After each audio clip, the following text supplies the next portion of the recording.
आमच्या शेजाऱ्याला बिबट्या दिसला. अर्धी गोणी खरबूज आले आम्हाला आज. हे बघा आमचं कुत्रं भोगतंय सारखं. आणि हा आम्ही लाईट पण लावलेला आहे गाईच्या गोठ्यामध्ये.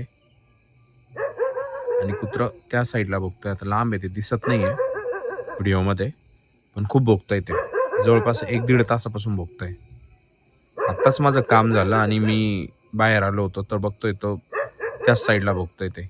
आता हे का भोगतंय हे मी तुम्हाला उद्या सांगतो. कारण ते कुत्रं का भोकत होतं हे सांगतो. काल काय झालं ना, आमचं ते शेत आहे त्या साईडला, तिकडं जे शेत आहे म्हणजे एंडला ओढा आहे, त्या ओढ्यामध्ये कोणी जात नाही शक्यतो. तर त्या साईडला काल एक आमच्या शेजाऱ्याला बिबट्या दिसला. तर तो बिबट्या तिथंच आहे आणि ते कुत्रं रात्री त्यालाच भोकत होतं. म्हणून मी ती फक्त क्लिप शेअर केली. मला माहीत होतं तेव्हा की तो बिबट्या आहे आणि त्या बिबट्याला वासा नाही म्हणा किंवा त्याला ते भोकत होतं. लांब असेल किंवा त्यांनी पाहिलं असेल म्हणून ते भोकत होतं. पण काल 2-3 वेळेस दिसला तो तिथे. गुड मॉर्निंग मित्रांनो. आज सकाळचे जवळपास 7 वाजलेले आणि माझा भाऊ काय करत होता ना, की गहू आणून टाकले होते त्यांनी. आमचे गहू तयार झालेले रिसेंटली. आमचे जवळपास 2 एकरमध्ये जवळपास 45 क्विंटल गहू झालेले. तुम्ही अंदाज लावू शकता किती झालेले साधारणतः ते.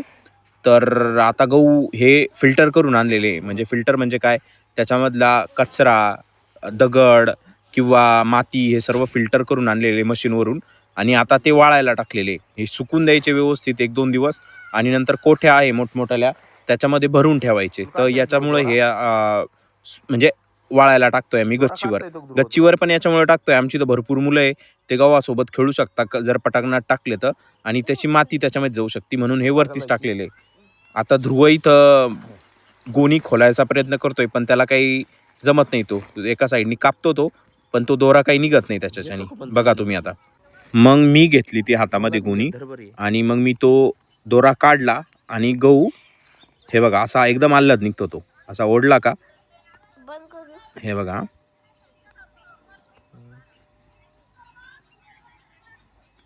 मला असं वाटतं ही चुकीची साईट आहे. मी दुसऱ्या साईडनी आता काढायला घेतलेलं आहे. दुसऱ्या साईडनी कापलं ते आणि लगेच तो दोरा निघला. आता बघा तुम्ही, हे कापलं आणि फक्त ओढायची गरज असती. ओढला का डायरेक्ट असा दोरा निघून येतो तो आणि गोणी एकदम मोकळी होऊन जाते. काही जास्त कष्ट लागत नाही त्याला, एकदम इझी टास्क होऊन जातो तो. आणि मग खाली ते उभरून घेतो आणि ती पण गोणी वाळायला टाकतो मी. तर अशी होती आज माझी दिवसाची सुरुवात. याच्यानंतर काय केलं ना, मी गहू वाळायला टाकून झाल्यानंतर आंघोळ वगैरे केली प्रॉपर. आणि मग मला काय केलं, ध्रुवला त्यांना शाळेत सोडायला जायचं होतं.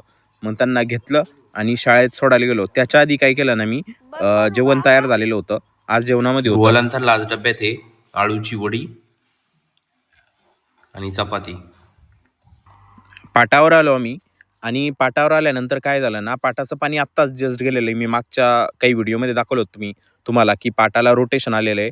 त्याच्यामुळे इथल्या वेली वगैरे परत हिरव्या झालेल्या आहे आणि त्याच्यामध्ये हा कापसासारखा काहीतरी एक पदार्थ होता.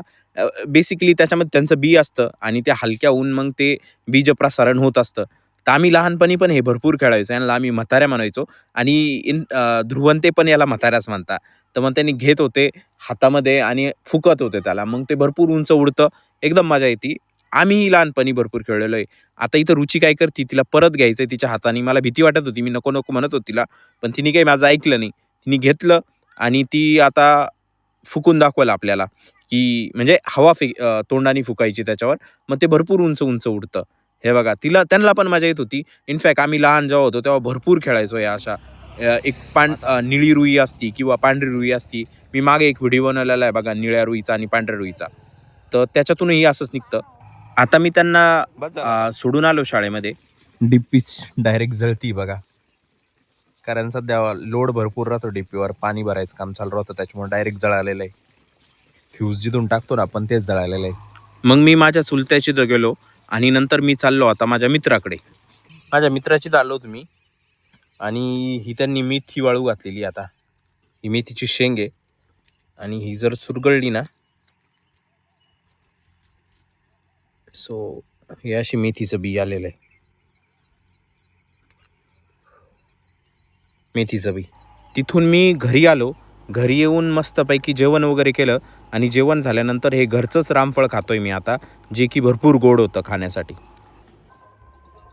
नमस्कार मित्रांनो, दुपारचे 12 वाजलेले आणि मी आता चाललेलो आहे एका ठिकाणी खरबूज आणायला. आमच्याकडे शेती केल्यानंतर असे वाटत असतात खरबुजं, वानोळा देत असतात. वानोळा म्हणतात त्याला खरबुजं देण्याला, म्हणजे कोणती पण गोष्ट देण्याला. तुम्ही मोसंब्या दिली दुसऱ्याला तर आम्ही त्यांना वानोळा दिला असा अर्थ होतो. आणि आता मी चाललो तिकडं. तर हा बघा इतके खरबूज आलेले, जवळपास अर्धी गोणी आहे खरबूज, भरपूर असन वजनामध्ये आणि खाण्याला पण भरपूर गोड होते. आम्ही खाल्ले आणि एका टोपलीमध्ये त्याचे साल्टही टाकले होते. भरपूर गोड होते, एकदम ज्युसी होते आणि फ्रेश आणले होते विशेष म्हणजे त्यांच्या वावरातून. खरबूजं खाल्ल्यानंतर मी आराम केला मस्तपैकी आणि संध्याकाळी मावशीची इथं गेलो होतो. आलो मी मावशीच्या इथून जाऊन भेटून आलो आणि आज हा व्लॉग मी इथं एंड करतो. हा व्लॉग तुम्हाला कसा वाटला हे मला कमेंट्स करून नक्की सांगा. Thanks for watching. Bye bye.